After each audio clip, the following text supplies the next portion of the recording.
बेटा वो जैसा कि अब तक हम प्रीवियस लेक्चर्स में पढ़ चुके हैं कि हाइब्रिडाइजेशन स्टेट क्या होती है और हाइब्रिडाइज स्टेट हम कैसे किसी भी एटम पर आइडेंटिफाई कर सकते हैं। इसके अलावा valence shell electron pair repulsion theory में हमने इलेक्ट्रॉन पेयर्स जो है बॉन्ड पेयर या लॉन पेयर उनके रिपल्सन को स्टडी किया। बेटा तनुश्री अपना माइक बंद कर दो बेटा। तो आगे हम बात करें बेटा, तो यहाँ पर हम उन सारे प्रिंसिपल्स को अप्लाई करके एक बार देखते हैं कि जो इलेक्ट्रॉन के पेयर्स हैं, चाहे वो बॉन्ड पेयर हो, बॉन्ड को बनाने वाले इलेक्ट्रॉन का पेयर जो एटम्स के बीच में आ जाता है, चाहे वो अनशेयर्ड इलेक्ट्रॉन जो शेयरिंग में पार्टिसिपेट नहीं हुए उन अनशेयर्ड इलेक्ट्रॉन का पेयर हो, दैट इज लॉन पेयर हो, इन दोनों इलेक्ट्रॉन के जो पेयर्स हैं, इन पेयर्स के अकॉर्डिंग इनकी ज्योमेट्री क्या होगी, दैट इज किस किस डायरेक्शन में ओरिएंटेड रहेंगी, किस किस डायरेक्शन में होंगे। उसके बाद उन ऑर्बिटल्स में से जो बॉन्ड बना रहे हैं, जब वो अदर एटम से बॉन्ड बन करके मॉलिक्यूल बन जाएगा बेटा, तो उस मॉलिक्यूल की शेप कैसी होगी, या ये कह सकते हैं कि मॉलिक्यूलर ज्योमेट्री कैसी होगी। तो आप इसमें से कभी कंफ्यूज मत होना। अगर वो ओनली ज्योमेट्री वर्ड यूज करता है उसका मतलब इलेक्ट्रॉन ज्योमेट्री से होता है, जो पेयर्स है बॉन्ड पेयर लॉन पेयर उनकी ज्योमेट्री से होता है। लेकिन जब वो मॉलिक्यूलर ज्योमेट्री वर्ड यूज करता है तो उसका मतलब शेप ऑफ द मॉलिक्यूल से है। तो दो अलग अलग बातें हैं, आगे बात करेंगे हम। जब मॉलिक्यूल बन जाएगा, अदर एटम्स उस पर जुड़ जाएंगे, तो उन बॉन्ड्स के बीच में एंगल कितने होंगे और कितने कितने डिग्री के होंगे, ये हम स्टडी करेंगे। तो अब हम स्टडी को आगे बढ़ाते हैं। सबसे पहला बेसिक हाइब्रिडाइजेशन का एग्जांपल लेकर के, और वो हाइब्रिडाइजेशन का एग्जांपल हम ले रहे हैं sp हाइब्रिडाइजेशन। sp हाइब्रिडाइजेशन से मतलब है जब एक s और एक p एटॉमिक ऑर्बिटल मिक्स होकर के दो, जितने मिक्स होते हैं उतने ही बनाते हैं, बताया था मैंने आपको हाइब्रिडाइज्ड ऑर्बिटल। दो हाइब्रिडाइज्ड ऑर्बिटल बनाएंगे, दोनों का ही नाम होगा sp। अगर मान लो दोनों ही हाइब्रिडाइज्ड ऑर्बिटल दूसरे अदर एटम से ओवरलैपिंग करके दो सिग्मा बॉन्ड बना रहे हैं, मतलब दो बॉन्ड पेयर हैं, आप इस सिग्मा बॉन्ड्स को सिग्मा बॉन्ड पेयर भी कह सकते हो, मतलब दोनों काम में आ गए, तो लॉन पेयर उसमें नहीं बचा, कोई लॉन पेयर नहीं हो। तो उस केस में बेटा इन दोनों ऑर्बिटल्स के जो पेयर जो बनेगा, इन दोनों ऑर्बिटल्स की ज्योमेट्री क्या होगी, जो sp ऑर्बिटल बने हाइब्रिडाइज्ड, तो मैंने आपको VSEPR में बताया, उससे पहले भी मैंने बताया हाइब्रिडाइजेशन के कैरेक्टर्स में, कि ये जो पेयर्स होते हैं, ये जो ऑर्बिटल्स होते हैं, ये एक दूसरे से मैक्सिमम डिस्टेंस पे अरेंज होंगे, जिससे कि इनके बीच का रिपल्सन मिनिमम हो। अगर दो ही चीजें हों और मैक्सिमम डिस्टेंस पे हों, ये तभी पॉसिबल है जब वो दोनों एक दूसरे से 180 डिग्री पर हों। तो इसका मतलब ये हुआ कि जो ऑर्बिटल ज्योमेट्री है, आप इसको ऑर्बिटल ज्योमेट्री भी कह सकते हो इलेक्ट्रॉन्स की, इसमें क्या होगा बेटा कि इसमें ऑर्बिटल कैसा होता है, हाइब्रिडाइज्ड। हाइब्रिडाइज्ड ऑर्बिटल की शेप मैंने आपको बताई थी, इस टाइप से होती है, एक लोब बड़ा और एक लोब छोटा, है ना बेटा। तो एक ऑर्बिटल ये हो गया sp, इस पर दूसरा ऑर्बिटल जो होगा वो इसके 180 डिग्री पर होगा, क्योंकि होगा तो एटम पर ही, ये एटम का न्यूक्लियस है, इस पर ही होगा। तो अब इसके 180 पर होगा, दैट इज इसके सामने इस तरह से होगा।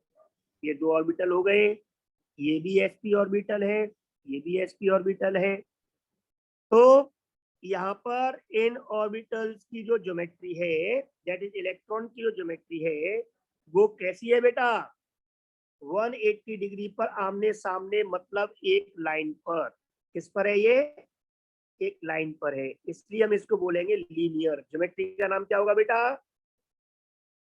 लीनियर। तो अगर आपसे पूछे कि अगर sp हाइब्रिडाइजेशन है तो ज्योमेट्री क्या होगी, आपका जवाब होगा लीनियर। या आपसे पूछे ऑर्बिटल ज्योमेट्री क्या होगी, तो आपका जवाब होगा लीनियर। आपसे कहे इलेक्ट्रॉन पेयर ज्योमेट्री क्या होगी, तो भी आंसर होगा linear. Is that clear? Yes sir. Very good. अब क्या हो रहा है वो अब ध्यान से देखो आप लोग, ये दोनों जो ऑर्बिटल्स 180 पे हैं, अगर ये दोनों ऑर्बिटल किसी एटम पर होंगे, एक ये है और एक ये है, दोनों sp ऑर्बिटल है, ये एक एटम पर है जिस पर हाइब्रिडाइज्ड ऑर्बिटल है। अब ये ऑर्बिटल दूसरे एटम्स के साथ में ओवरलैप करेंगे, दूसरे एटम के ऑर्बिटल से ओवरलैप करेंगे। तो दूसरे एटम के ऑर्बिटल को मैं केवल ऐसे बना के छोड़ दूंगा, क्योंकि मुझे नहीं पता जो दूसरा एटम बॉन्ड बनाने ओवरलैप करने आ रहा है इस sp ऑर्बिटल से sp के साथ में जो ओवरलैप करने आ रहा है ये वाला ऑर्बिटल दूसरे एटम का, वो हाइब्रिडाइज्ड है, अनहाइब्रिडाइज्ड है, एस है या पी है या sp3d है, मुझे नहीं पता। इसलिए मैं इसको बस ऐसे छोड़ दूंगा। पर ये कंफर्म है कि अगर एक भी ऑर्बिटल हाइब्रिडाइज्ड होता है तो उनकी ओवरलैपिंग से उनके बीच में जो बॉन्ड पेयर बनता है उसको हम सिग्मा बॉन्ड बोलते हैं, है ना बेटा?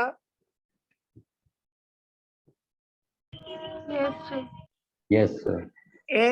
ऐसे ही इस एटम पर दूसरा एटम में वो इस वाले ऑर्बिटल से ओवरलैप करेगा उसका ऑर्बिटल, तो यहाँ भी सिग्मा बॉन्ड बन जाएगा। इज दैट क्लियर बेटा? Yes sir. इसका मतलब ये हुआ मैं इसे ऐसे रिप्रेजेंट कर सकता हूँ कि ए एटम पर एक सिग्मा बॉन्ड इधर बनेगा, एक सिग्मा बॉन्ड इधर बनेगा किन्हीं दो एटम्स के साथ, और मान लो वो एटम्स है बी। तो मैं यहाँ पे उन दोनों एटम्स को लिख देता हूँ, ये एटम जो थे वो बी था, ये एटम था बी। अब ये बन गया पूरा मॉलिक्यूल। क्या बन गया है बेटा? मॉलिक्यूल। मॉलिक्यूल। अभी पहले हम जब बात कर रहे थे यहाँ पर ज्योमेट्री में, तो वो केवल उस एटम पर जो ए एटम था सेंट्रल, उसके हाइब्रिडाइज्ड ऑर्बिटल बता रहे थे कैसे कैसे होंगे, एक दूसरे से 180 पर होंगे। लेकिन अब वो हाइब्रिडाइज्ड ऑर्बिटल ने अदर एटम बी के साथ में ओवरलैपिंग की और एक मॉलिक्यूल बन गया ए बी।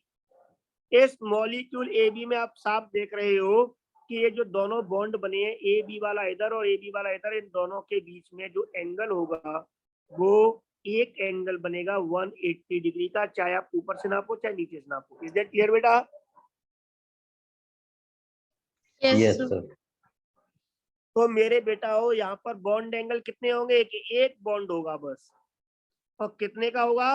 वो बॉन्ड 180 डिग्री का होगा। और इसका बेस्ट एग्जांपल हम लेना चाहें तो वो एग्जांपल में ले सकते हैं हम BeCl2। बेरिलियम पर दो क्लोरीन जुड़ेंगे आमने सामने 180 डिग्री पर। तो ये पूरा मॉलिक्यूल कैसा आपका नजर आएगा बेटा? आप ध्यान दे सकते हो, ये एटम बी फिर एटम ए जुड़ जाएगा फिर एटम बी जुड़ जाएगा, ऐसा बनेगा ना? देखने में तो ऐसा लगेगा ना हमें? हाँ। तो ये पूरा एक लाइन में है सारे एटम तीनों। इसका मतलब ये जो मॉलिक्यूल की जो शेप होगी वो लीनियर होगी। कैसी होगी? लीनियर। इसका मतलब ये हुआ कि sp हाइब्रिडाइजेशन में जब दो सिग्मा बॉन्ड होते हैं, कोई लॉन पेयर नहीं होता, उस समय इसकी ज्योमेट्री और इसका मॉलिक्यूल जो बनेगा उसकी शेप दोनों ही सेम होती हैं, लीनियर होती हैं। इसलिए मैं इस BeCl2 की ज्योमेट्री को रेगुलर ज्योमेट्री कहूंगा। याद आ गया बेटा? बताया था मैंने, अगर दोनों दोनों चीजें सेम है तो उसको हम क्या बोलते हैं? Regular geometry. तो बॉन्ड एंगल्स पता लग गए आपको, शेप मालूम चल गई मॉलिक्यूल की, ज्योमेट्री का मतलब क्या है क्लियर हो गया? Yes sir. Yes sir. Very very. अब मैं अगला एग्जांपल ले रहा हूँ, हाइब्रिडाइजेशन में आगे बढ़ता हूँ। And the next hybridization is sp2। इस sp2 हाइब्रिडाइजेशन का मतलब एक s और दो p, मतलब टोटल 3 ऑर्बिटल मिले हैं, है ना बेटा? तो तीनों ऑर्बिटल एक दूसरे के बीच में रिपल्सन मिनिमम होगी। ऐसा करने के लिए किस तरह से अरेंज होंगे एटम पर? एटम से बाहर तो निकल के जा नहीं सकते, एटम के ऑर्बिटल है, तो उस एटम पर कैसे अरेंज होंगे बेटा? वो एटम पर अरेंज होंगे एक ही प्लेन में 120 डिग्री पर, तो उनके बीच की डिस्टेंस मैक्सिमम होगी, मतलब उनके बीच के रिपल्सन सबसे कम होंगे। ओके बेटा? यस। अगर मैं मान लूं कि ये एटम का सेंटर है तो इस एटम के सेंटर पर 3 ऑर्बिटल्स बनेंगे। एक ऑर्बिटल आपका आप इस तरह बना सकते हो, दूसरा ऑर्बिटल इसके 180 पर, सॉरी 120 पर होगा, आप इसे ऐसे बना सकते हो। और तीसरा ऑर्बिटल होगा वो भी इन दोनों के साथ 120 पर इस तरह से होगा। अगर हम इन ये सर तीनों को एक ट्राइगोनल है। बार, मैं वही कह रहा हूँ, एक ही प्लेन में ना बेटा, तो एक ही प्लेन में अगर आप इसको ऐसे मिला के देखोगे, ऐसे इसको बॉक्स से बंद करके देखो इस पूरी बाउंड्री को, तो आपको एक ट्रायंगल मिलेगा ना आपको एक, और वो ट्रायंगल एक ही प्लेन में होगा। तो ये 3 ऑर्बिटल है, और ये तीनों ऑर्बिटल का नाम क्या होगा? ये ऑर्बिटल भी sp2 है, ये भी sp2 है, और ये भी sp2 है ना बेटा? Yes sir. तो इस तरह से तीनों ऑर्बिटल के अकॉर्डिंग जो इलेक्ट्रॉनिक ऑर्बिटल हैं, इनके अकॉर्डिंग जो ज्योमेट्री या इलेक्ट्रॉनिक ज्योमेट्री होगी वो कैसी होगी? वो होगी ट्राइगोनल प्लेनर। ट्राइगोनल प्लेनर का मतलब एक ही प्लेन में तीनों ऑर्बिटल्स होंगे। Is that clear? Yes, sir. Yes चलो मैं एक बार, हाँ अभी इसमें मैं एक बार और बना रहा हूँ, थोड़ा ध्यान से देखना आप लोग कि ये एटम का सेंटर है, इस एटम पर 3 ऑर्बिटल हैं sp2। तीनों ही ऑर्बिटल एक दूसरे से डिस्टेंस कम रखने के लिए अगर एक यहाँ आ जाएगा तो दूसरा जो ऑर्बिटल आएगा वो इससे 120 पर आएगा, और जो तीसरा ऑर्बिटल आएगा वो भी 120 पर होगा इन सबके साथ। इस तरह से 3 ऑर्बिटल्स जिन्हें हम sp2 ऑर्बिटल कह रहे हैं, ये 120 पर एक ही प्लेन में होंगे। और ऐसा होने की वजह से ये, अगर मैं इसको बॉक्स से इसकी ज्योमेट्री को चेक करके देखूं तो ऐसा लगेगा जैसे कि ट्रायंगुलर है, इसलिए हम इसको ट्राइगोनल, और एक प्लेन में इसलिए ट्राइगोनल प्लेनर बोलते हैं। ओके बेटा? Yes, sir. बट अब इनमें क्या हो सकता है, क्या पॉसिबिलिटी हो सकती है वो चेक कर रहे हैं। पहली पॉसिबिलिटी इसमें ये हो सकती है कि तीनों जो हाइब्रिडाइज्ड ऑर्बिटल है, इन तीनों ऑर्बिटल्स में एक एक इलेक्ट्रॉन हो। ये मैं बना रहा हूँ एक एक इलेक्ट्रॉन। ओके बेटा? Yes sir. और इन तीनों ऑर्बिटल्स के साथ में मैं अब आगे बना रहा हूँ, मान लो मॉलिक्यूल। तो मॉलिक्यूल कब बनेगा? जब इस पर कोई दूसरे एटम आकर के क्या करेंगे? ओवरलैपिंग। बॉन्ड तो ओवरलैपिंग से बनता है ना बेटा?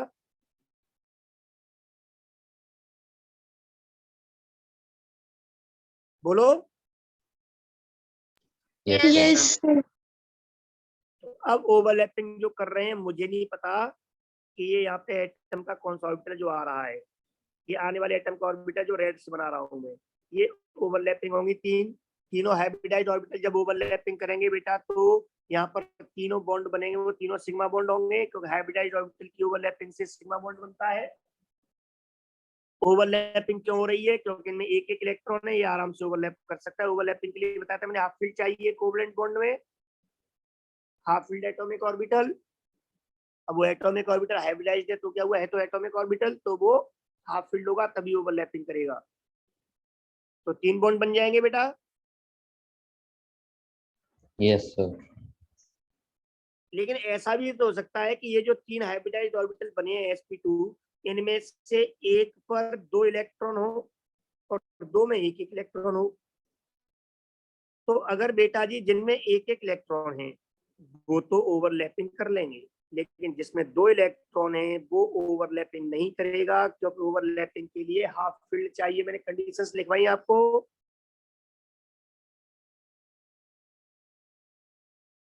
Yes, sir. याद आ गई मेरी conditions? Yes, sir. Yes sir. तो इसका मतलब ये हुआ बेटा कि ये ओवरलैपिंग करेगा, सिग्मा बॉन्ड बनाएगा, ये ओवरलैपिंग करेगा, सिग्मा बॉन्ड बनाएगा, क्योंकि इनमें एक एक इलेक्ट्रॉन था। और ये जो 2 इलेक्ट्रॉन हैं वो शेयर नहीं करेंगे, नहीं करेंगे तो क्लियर हो गया कि वो अनशेयर्ड का हो गया। अनशेयर्ड का पेयर है उसको हम क्या बोलते हैं? Lone pair. तो ये लॉन पेयर हो गया। Any problem? No, sir. Very. इसका मतलब ये हुआ कि यहाँ पर 2 कंडीशन पॉसिबल है, या तो तीनों हाइब्रिडाइज्ड ऑर्बिटल जो है वो तीनों ही सिग्मा बॉन्ड बनाए, कोई इलेक्ट्रॉन का पेयर ना बचे, लॉन पेयर, या ये हो सकता है कि 2 बॉन्ड बना लें और एक पेयर बचा रह जाए। है ना बेटा?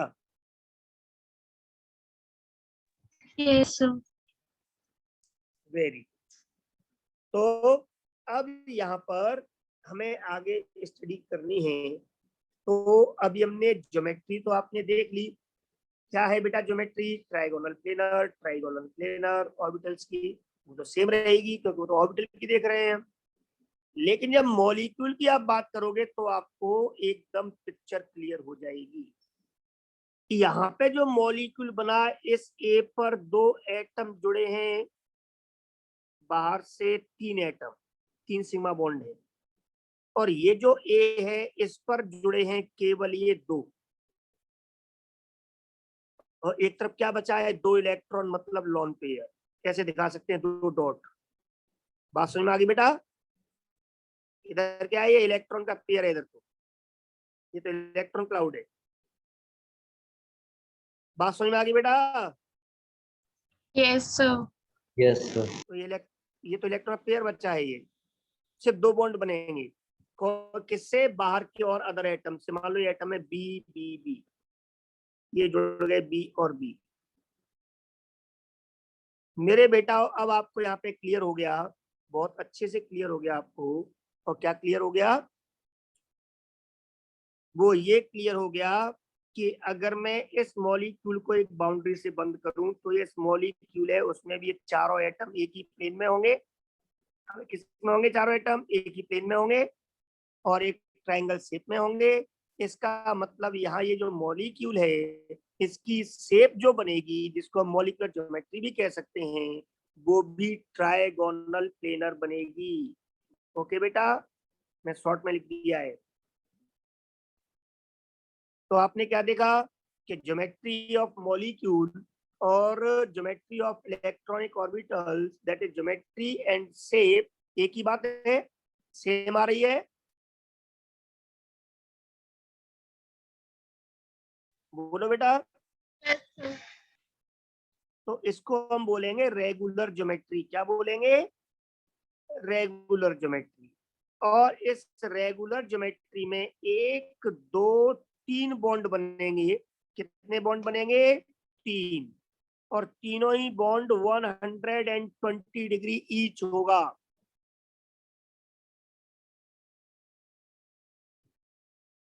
इसका बेस्ट एग्जांपल है BF3। बोरॉन पर 3 फ्लोरीन के एटम जुड़ जाए तो वो इस तरह से होता है। तो अगर आपसे पूछ ले कि maximum number of atoms in a plane कितने होंगे, यहाँ पर 4 एटम, एक सेंटर वाला भी उसी प्लेन में है और तीनों बी जुड़े हैं वो भी उसी प्लेन में है। तो ये मैं एक एक्स्ट्रा यहाँ पे इंफॉर्मेशन देता हूँ। Maximum number of atoms in plane कितने हैं? 4, एक का 3 बी। जब किसी मॉलिक्यूल के सारे एटम एक ही प्लेन में हो तो ऐसे मॉलिक्यूल को हम बोलते हैं प्लेनर मॉलिक्यूल। क्या बोलते हैं बेटा? Planar Planar. molecule. एक ही प्लेन में सारे एटम्स आ जाएं तो उसको प्लेनर मॉलिक्यूल कहते हैं। कोई दिक्कत? जो लीनियर है वो हमेशा प्लेनर मॉलिक्यूल ही होता है, सारे एटम तीनों एक ही प्लेन में होंगे, वहां हमें दिक्कत नहीं है, वो चीज हम बाद में भी नोट करवा देंगे। तो इतना क्लियर हो गया बेटा? Yes, sir. Very good. तो अब इसके आगे थोड़ा सा ध्यान दो। अगर मैं दूसरे केस की बात करता हूं तो इस दूसरे केस में केवल एक ही बॉन्ड बनेगा बस। हमें कितना बॉन्ड बनेगा? एक। एक। बॉन्ड एंगल, सॉरी बॉन्ड नहीं, बॉन्ड एंगल। 2 बॉन्ड है तो एक ही बॉन्ड एंगल होगा ना बेटा? Yes, sir. Yes, sir. अरे आप जानते हो 2 लाइंस के बीच में एक ही एंगल होगा ना। इतना क्लियर हो गया? Yes. हाँ। Yes, sir. लेकिन बेटा हो, अगर आप पूरे मॉलिक्यूल को देखो तो पूरा मॉलिक्यूल हमें एंगल के शेप में नजर आ रहा है। मतलब 2 लाइन जब मिलती हैं तो क्या बोलते हैं उसे? एंगल। मतलब मॉलिक्यूल कुछ ऐसे होगा, एक एटम ऐसे जुड़ा होगा, बाकी 2 एटम ऐसे जुड़े होंगे, ऐसे करके एंगल के फॉर्म में, है ना?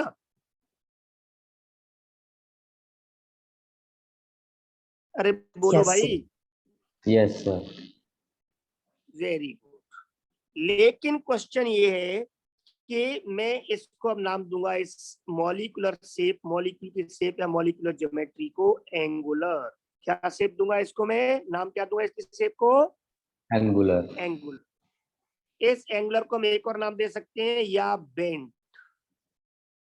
बेंट हो गई, मुड़ गई।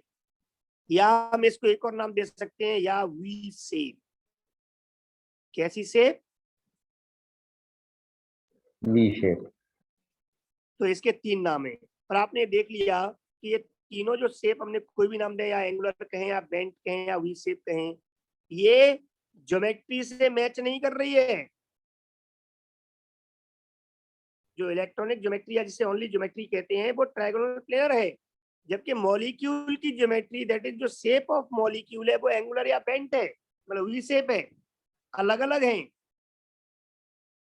ना बेटा? Yes, sir. Yes.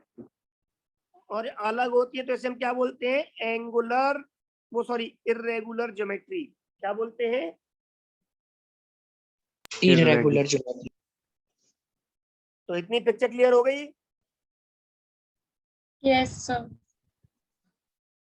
Very good. अब आगे बढ़ते हैं। ये क्लियर हो गया, मैंने आपको बताया था कि ये जो तीनों बॉन्ड आपके सामने मैंने बनाए हुए हैं अभी, जो जिसमें रेगुलर ज्योमेट्री थी, ट्रायगोनल प्लेनर, आप पूरा लिख लेना, मैं जगह नहीं थी इसलिए मैंने टीपी लिख दिया है। इस ट्रायगोनल प्लेनर में तीनों बॉन्ड जो थे आपके सिग्मा हुए, तीनों एक जैसे हैं, इसलिए तीनों बराबर रिपेल करेंगे। 3 फोर्स जब बराबर हो एक ही पॉइंट पर, तो नेट जीरो कब होगा? जब उनके बीच में एंगल 120 डिग्री होगा। ऐसा आपने फिजिक्स में वेक्टर्स में पढ़ा होगा, है ना बेटा? Yes, sir. लेकिन अब यहाँ पर दूसरे केस में आप देखो, जिसमें एंगुलर शेप है, तो इसमें बेटा वो दो तो बॉन्ड पेयर हैं, ए और बी, और ए और बी के बीच, और एक लॉन पेयर है, मतलब अलग अलग फोर्सेज है। इसका मतलब ये हुआ कि ये यहाँ पर इनके जो रिपल्सन्स अलग अलग होंगे। और VSEPR थ्योरी में हमने पढ़ा था कि इन इलेक्ट्रॉन पेयर्स जो होते हैं, इनके रिपल्सन्स की वजह से बॉन्ड एंगल कम या ज्यादा हो जाएगा। कल पढ़ाया था हमने आपको, थ्योरी में पॉइंट्स लिखवाया था, उस पॉइंट को मैं एक्सप्लेन कर रहे हैं। तो यहाँ पर ये जो बॉन्ड एंगल चेंज हो जाएगा, 120 नहीं होगा। तो ये तो कंफर्म है कि एक बॉन्ड बनेगा, but this bond is not equal to 120 degree. ये 120 डिग्री का तो नहीं होगा। अब ज्यादा होगा इससे या कम होगा, ये हम पर्टिकुलर एग्जाम्पल से ही समझ सकते हैं, और वो एग्जाम्पल आपके सामने में लेके चलूंगा अभी। कितना क्लियर हो गया बेटा? सर वो Yes. बी एलिमेंट पर डिपेंड करेगा? मैं बता रहा हूँ अभी आपको, मैं एग्जाम्पल लेके चल रहा हूँ बेटा, टेंशन मत लो। यहाँ तक समझ में आ गया आपके? Yes sir. Very good. तो अब मैं इसके आगे एग्जाम्पल लेके चल रहा हूँ। पहले मैं उनके नाम लिख दूं। इन एग्जाम्पल्स में 2 एग्जाम्पल लिखूंगा, 2 केस बताने के लिए, कि एक जिसमें बॉन्ड एंगल 120 से ज्यादा हो जाए, एक जिसमें कम हो जाए। तो मैं एक एग्जाम्पल ले रहा हूँ यहाँ पर, CH2, ऐसे 2 इलेक्ट्रॉन बने होते हैं, इसको बोलते हैं कार्बीन। और एक ले रहा हूं मैं SO2, सल्फर डाइऑक्साइड। 2 एग्जाम्पल ले रहा हूं। अब इन दोनों को मैं एक्सप्लेन करने जा रहा हूं, तो मैं इसका कुछ पार्ट इरेज करूंगा। बेटा इरेज कर दूं? Yes, Yes, sir. sir. Very good, ध्यान से देखना, मैं कुछ पार्ट इरेज कर रहा हूं इसमें।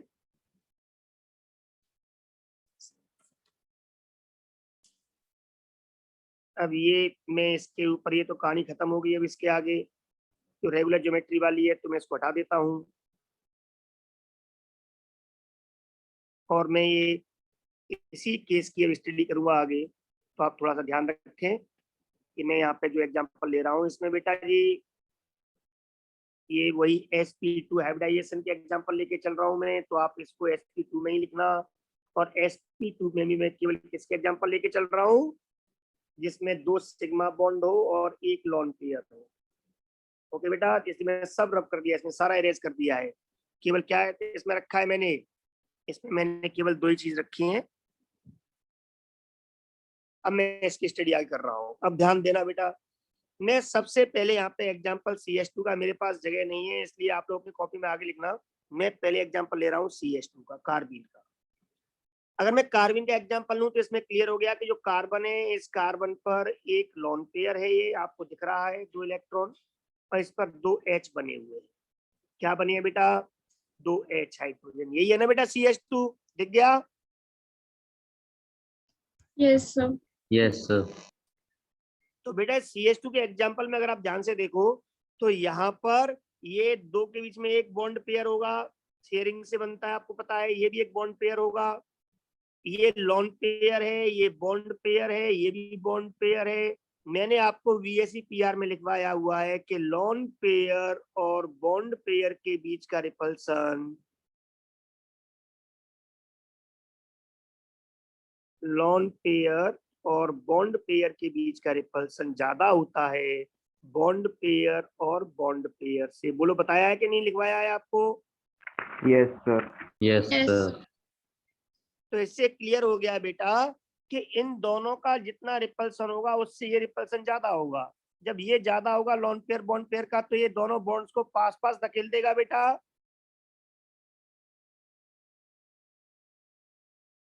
बोलो। Yes, sir. Yes, sir. तो यहाँ पे जो बॉन्ड बनेगा वो बॉन्ड 120 से छोटा हो जाएगा। कितना छोटा होगा ये बात की बात है, आपको एग्जैक्ट वैल्यू याद नहीं करनी है, सिर्फ इतना बताना है कम होगा कि ज्यादा होगा। तो क्या होगा यहाँ पर? कम हो जाएगा। Yes, sir. So, तो VSEPR का यूज समझ में आ रहा है आपके? ऐसे यूज करते हैं कि हम पता लगा सकते हैं bond angle exact regular geometry जैसा होगा या उससे कम होगा या उससे ज्यादा होगा। अब ज्यादा वाला एग्जांपल लेते हैं, देखो ध्यान से। मैं अब एग्जांपल ले रहा हूँ SO2 का।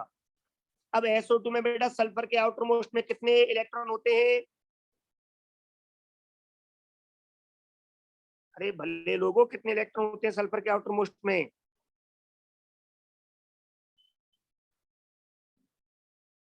Six, sir. बेटा 6। वेरी गुड, जल्दी बोल दिया करो यार, ये चीज आपको कितनी बार पढ़ा चुके हैं। तो टोटल 6 इलेक्ट्रॉन होंगे, है ना। अब 6 इलेक्ट्रॉन्स में क्या होगा कि 6 इलेक्ट्रॉन में से ऑक्सीजन की वैलेंसी 2 होती है, तो एक ऑक्सीजन से 2 इलेक्ट्रॉन काम में आ जाएंगे और दूसरे ऑक्सीजन से 2 इलेक्ट्रॉन काम में आ जाएंगे। तब भी 4 इलेक्ट्रॉन काम में आए, 2 इलेक्ट्रॉन बच गए, 2 का मतलब एक इसमें पेयर बच गया इलेक्ट्रॉन का। अगर आप ध्यान से Long. देखो तो अभी क्लियर हो गया कि यहाँ पर ये लॉन पेयर है और ये यहाँ पे डबल बॉन्ड है। डबल बॉन्ड का मतलब 2 बॉन्ड पेयर हैं। एक बॉन्ड में एक पेयर, तो 2 बॉन्ड में 2 पेयर हो जाएंगे ना बेटा।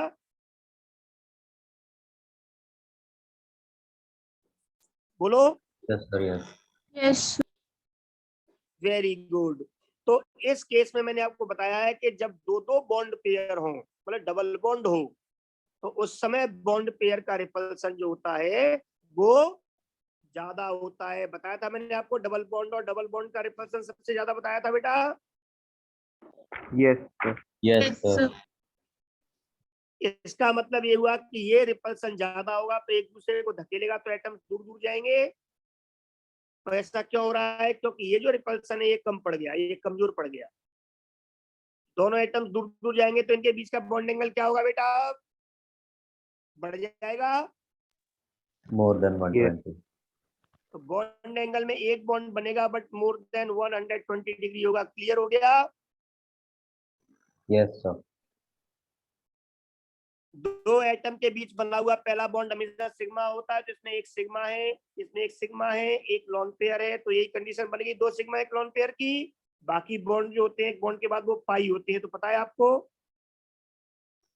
Yes, sir. तो इस तरह से आपने क्या सीखा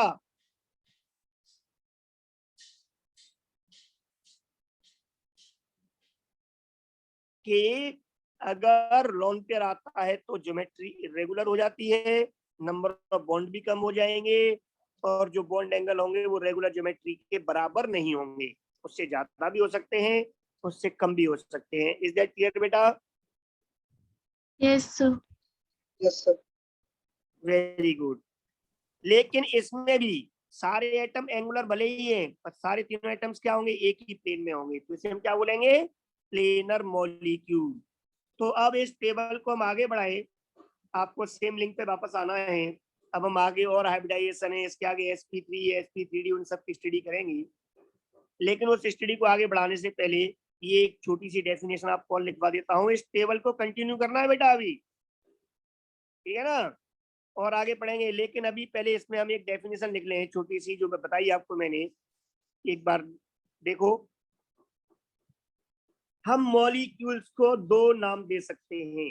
अब वो क्या नाम दे सकते हैं? एक को कह सकते हैं प्लेनर मॉलिक्यूल और दूसरे को कह सकते हैं नॉन प्लेनर मॉलिक्यूल। सिर्फ दो ही तरह के मॉलिक्यूल हो सकते हैं, प्लेनर एंड नॉन प्लेनर। ठीक है बेटा, हम Yes, sir. Planar Yes, sir. Molecule, good, हम प्लेनर तब कहेंगे if all atoms of molecule are in same plane, एक ही प्लेन में सारे एटम्स होते हैं तो हम उसे कहते हैं then it is called planar molecule. तो आप डेफिनेशन इसके आगे लिख सकते हो, then it is called planar molecule, या केवल आप टर्म कंडीशन याद रखो, इस प्लेनर मॉलिक्यूल में सारे एटम्स एक ही प्लेन में होते हैं। और नॉन पोलर मॉलिक्यूल में all atoms are not in same plane, सारे एटम एक ही प्लेन में नहीं होंगे, कोई ना कोई एटम उस प्लेन के ऊपर या नीचे या बाहर निकल रहा होगा। ओके बेटा, Yes, Yes, sir. sir. तो इसमें अब तक की पिक्चर जो हमने स्टडी स्टार्ट की, अब तक की स्टडी से तो क्लियर हो गया कि अगर sp हाइब्रिडाइजेशन होगा या sp2 होगा, तो क्लियर हो गया कि ये हमेशा ही मॉलिक्यूल जिनमें ये हाइब्रिडाइजेशन होगा वो हमेशा ही प्लेनर होंगे। ओके बेटा, Okay, sir. क्योंकि sp में क्या है, लीनियर लाइन में है तीनों, तो वो एक प्लेन ही में होंगे। sp2 में अगर तीनों एक प्लेन में है तो चौथा एटम भी प्लेन में होगा, सेंटर वाला, और एंगुलर है तो भी वो तीनों एटम एक ही प्लेन में होंगे। Is that clear? Angular Yes, भले ही sir. पर तीन एटम, हाँ, एंगल के तीनों पॉइंट एक ही प्लेन में होते हैं ना। तो इससे क्लियर हो गया कि आगे की हाइब्रिडाइजेशन का तो हम स्टडी करेंगे, बट अब तक की स्टडी से क्लियर हो गया कि कभी भी अगर आपको दिख जाए कि सेंट्रल एटम आपका sp या sp2 हाइब्रिडाइज्ड है, तो वो और उससे जुड़े हुए एटम हमेशा एक ही प्लेन में होंगे। और अगर मॉलिक्यूल में उतने ही एटम्स हैं, मतलब सेंट्रल और सराउंडिंग बस, तो वो मॉलिक्यूल हमेशा प्लेनर होगा। Is that clear? Yes, sir. Yes, sir. सारे मॉलिक्यूल प्लेन में, तो नंबर ऑफ मॉलिक्यूल, वो एटम्स आप काउंट करके बता सकते हो मॉलिक्यूल में कितने एक ही प्लेन में होंगे, वो बता दिया आपको अभी। चलो इसके आगे की स्टडी अब हम नेक्स्ट वीडियो में, नेक्स्ट लेक्चर में करते हैं। यहाँ तक नोट कर लिया आप लोगों ने? कर लिया Yes, sir. sir. ओके बेटा, आओ सेम लिंक पे वापस आ जाओ।